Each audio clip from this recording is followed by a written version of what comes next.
All right, this is the start of Chapter 8. We are going to model inverse and joint variation.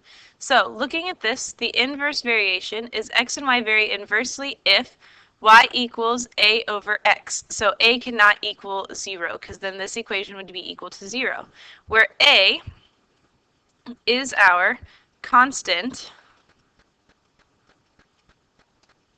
of variation. So we have our first example that says write an equation that relates x and y if they vary inversely. Then find y when x is equal to 2. So I have this piece where it says number 1, x is equal to 4 and y is equal to 3. So I'm just going to take this equation and plug in x and y so I can find a.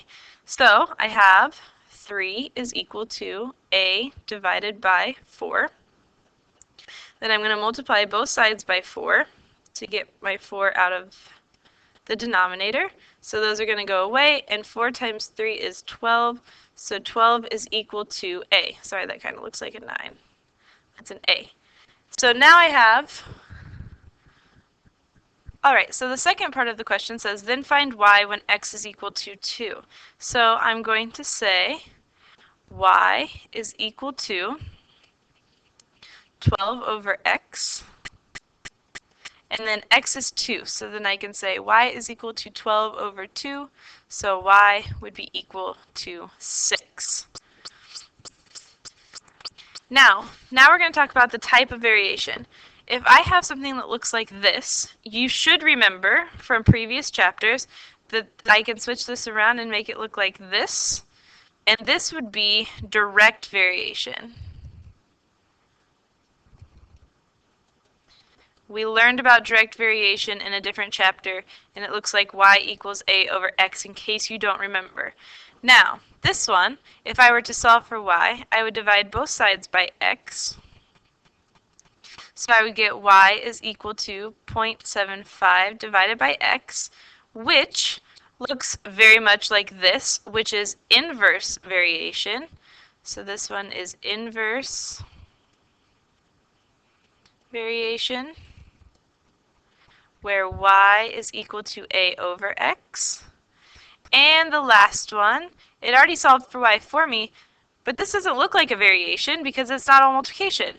This looks like slope-intercept form. So do not get confused. Something like this is not a direct variation. This is a none because it is slope-intercept form. So now we're going to look at this graph and try to figure out which variation it is, so either direct or inverse. And what should be the constant? If we're thinking about the constant in all of these equations, our constant is going to be our a. So, because our a is never going to change. As x changes, y changes, just like in this graph, but a is going to stay the same. So how I'm going to test for this is I'm going to first make this equal to a. So a equals y over x, so then I don't have to do as much crazy math. So I can do 24, which is y over 50, which is equal to 0.48. So I have 0.48. And then if I have the next one, so if I have 100 divided by 12, that is equal to 0.12. So that can't be direct variation because a is a constant. It means a is not going to change. But in this case, my a is changing. So I'm going to look down here at the inverse. And again, I'm going to solve for a. So I'm going to multiply by x on both sides. So then I end up with a is equal to x times y.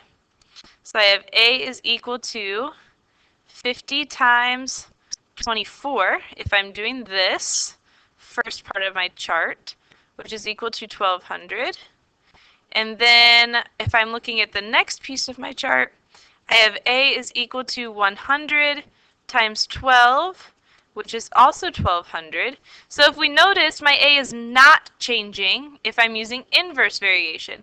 So this chart is inverse, not direct, because my a is a constant. It does not change.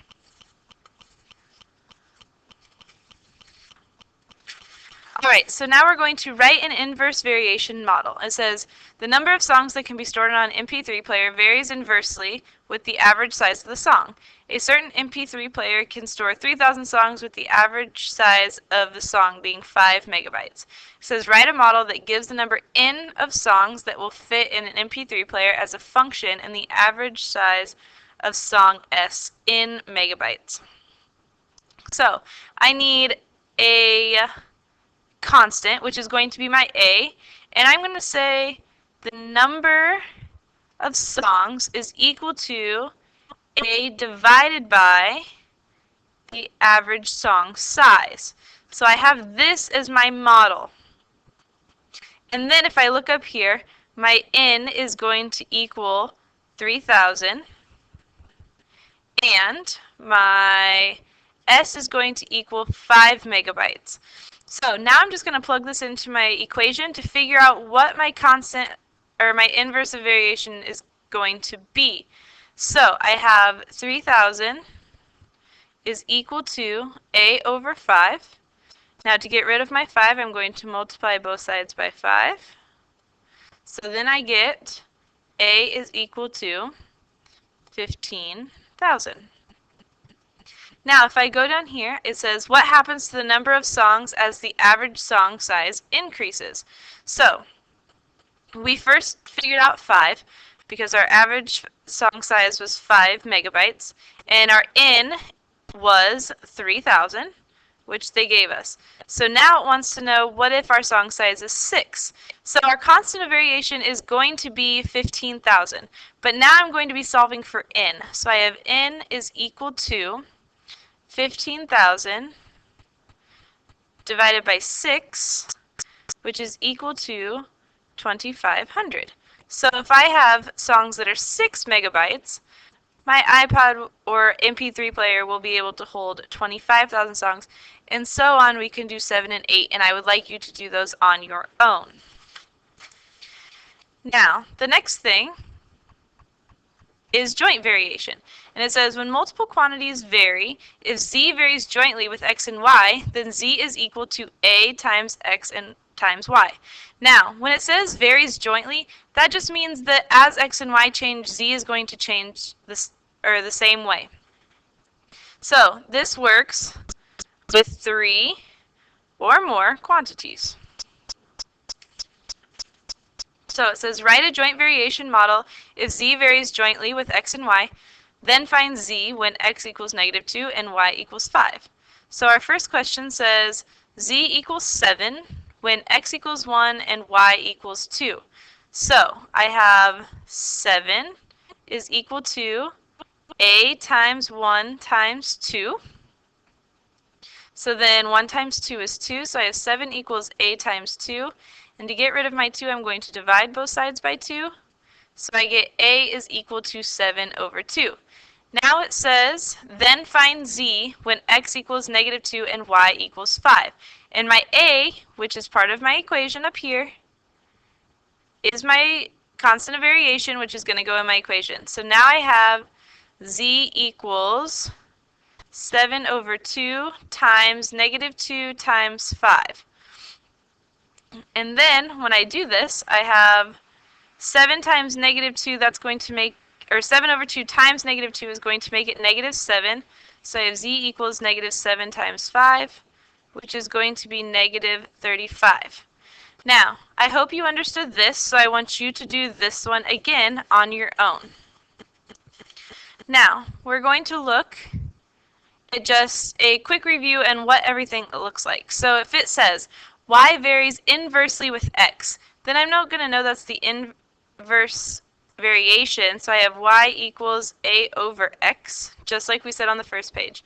If it says z varies jointly with x, y, and r, then I have z equals a times x, y, and r.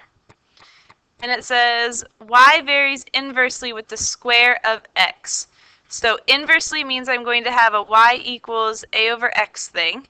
And it says the square of x, so I'm just going to make x squared.